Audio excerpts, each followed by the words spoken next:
morning and evening and presented himself 40 days. To do what? To repeat the same challenge he had made before. Now notice the fact that he drew near may suggest that he was drawing closer every day. He descended the mountain where the Philistines were, passed through the valley, began to ascend the mountain where the Jews were encamped. So his confidence was building as well as his defiance of all Israel. Verse 17, and Jesse said unto David his son, take now for thy brethren an ephah of this parched corn, which was about 3/5 of a bushel, and these 10 loaves, and run to the camp to thy brethren, which was a distance of about 12 miles. And carry these 10 cheeses unto the captain of their 1,000, and look how thy brethren fare, and take their pledge, which may mean some assurance that they were all right. Now Saul and they, David's brothers, and all the men of Israel, were in the valley of Elah fighting with the Philistines, perhaps in small skirmishes that broke out along their ranks. And David rose up early in the morning and left the sheep with the keeper and took and went as Jesse had commanded him. And he came to the trench as the host was going forth to the fight and shouted for the battle. For Israel and the Philistines had put the battle in array, army against army. Now, as I said before, the Philistines were confident that this time they could win. Because as Matthew Henry said, they were as proud of Goliath as he was of himself. All right. So David has arrived at the trench of the fortified embankment. From here, he could smell the smoke of the campfires and all of the raw steel and sweat as both armies braced for the battle. And David, verse 22 tells us, left his carriage or his baggage in the hand of the keeper of the carriage, ran into the army, and came and saluted his brethren. And as he talked with them, his brothers, behold, they came up the champion, the Philistine of Gath, Goliath by name, out of the armies of the Philistines, and spoke according to the same words, or according to the same challenge he had made earlier. But you know something? A bullet can only go so far. Sooner or later, they cross paths with that one person who just won't back away. And Goliath's about to meet such a person. After he repeated his challenges, the end of verse 23 tells us that this time David heard him.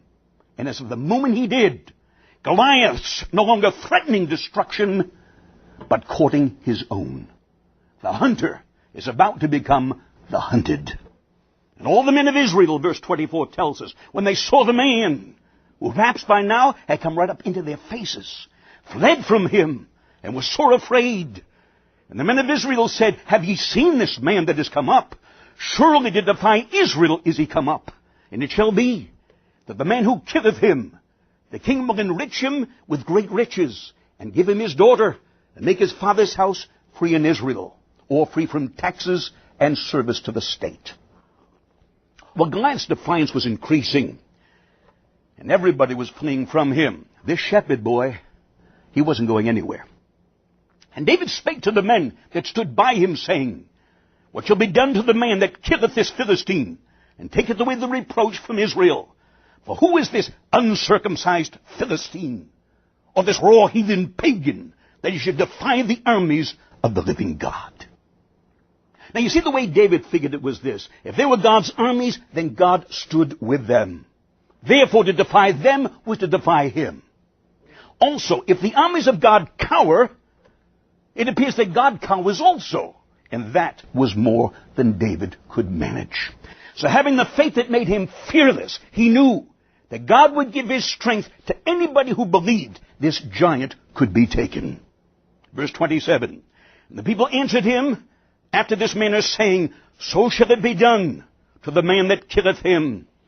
And Eliab, his eldest brother, heard when he spake unto the men. And Eliab's anger was kindled against David. And he said, why camest thou down hither? And with whom hast thou left those few sheep in the wilderness? I know thy pride and the naughtiness of thine heart, for thou art come down that thou mightest see the battle. And David said, what have I now done? Is there not a cause? Or is there no purpose for me being here? And notice with that very gentle answer, he silenced his brother, and the Bible says he turned from him. Not in disrespect, but so as not to be distracted from his purpose toward another, and spake after the same manner. And the people answered him again after the former manner. And when the words were heard which David spake, they rehearsed them before Saul the king. And he sent for him. And David said to Saul, let no man's heart fail because of him. Thy servant will go and fight with this Philistine.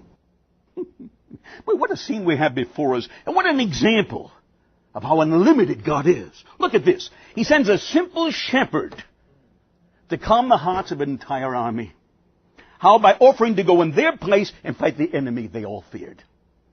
Brother, listen, I don't care who you are or how little you are in the church. Never underestimate your potential when God calls you to do something. Verse 33. And Saul said to David, thou art not able to go against this Philistine to fight with him, for thou art but a youth, and he a man of war from his youth. And David, who was about 20 years old at the time, said unto Saul, thy servant kept his father's sheep, and there came a lion and a bear, and took a lamb out of the flock. All right, before we continue David's account here, let me pause here and kind of size up these animals, a lion and a bear. I was in a zoo one time, and a lion in a cage behind me let out this loud, fierce, guttural roar that, believe me, literally froze me to the ground. Brethren, you could feel the vibration in the air.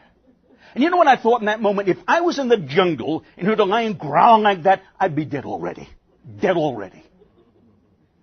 On another occasion, I was at a campsite in Canada. Listen to this. And I came face to face with a bear. We were about 4 feet apart. The only thing between us was a large trash barrel, the big steel ones, full of trash. All of a sudden, the bear, listen to this. Now, he's looking at me, kind of barking, very growly and angry, naturally.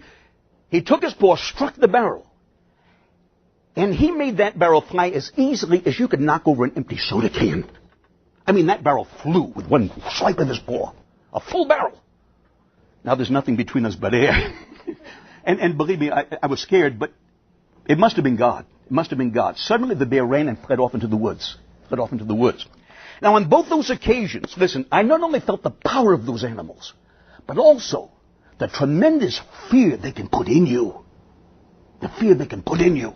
Well, David had his encounter with both of those animals.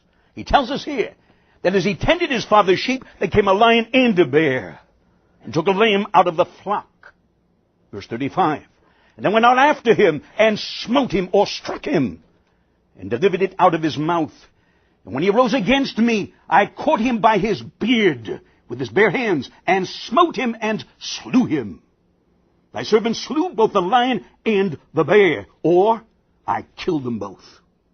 And having done that to them, I have no doubt that this uncircumcised Philistine shall be as one of them, meaning dead, after I've dealt with them. Seeing he hath defied the armies of the living God. David said, moreover, the Lord that delivered me out of the paw of the lion, and out of the paw of the bear, he will deliver me out of the hand of this Philistine. All right, well, Goliath's sheer size and power had caused the armies of the Jews to shudder. David looked past all of that. He saw Goliath as a mere man standing in his own strength, who didn't have a drop of God's power upon him. To David, he was simply an uncircumcised Philistine. On the other hand, David knew in whose strength he stood. And since God had empowered him, he also knew that he was invincible. He convinced Saul. The last part of verse 37 says, and Saul said unto David, realizing that he had the arms for war and the heart for war, go, and the Lord be with thee. So, David no longer has to beg to fight. He's now under orders to fight. Verse 38. And Saul armed David with his armor, supposing to give him the best his nation could provide.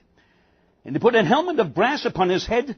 Also he armed him with a coat of mail. And David girded his sword upon his armor, and he essayed to go, for he had not proved it, or tested it through use. And David said unto Saul, uncomfortable now in this attire, I cannot go with these, for I have not proved them. And David put them off him. And he took his staff in his hand, and chose him 5 smooth stones out of the brook, since rough stones might fly from the sling inaccurately. and put them in his shepherd's bag, which he had, even in a script, and his sling was in his hand. And he drew near to the Philistine.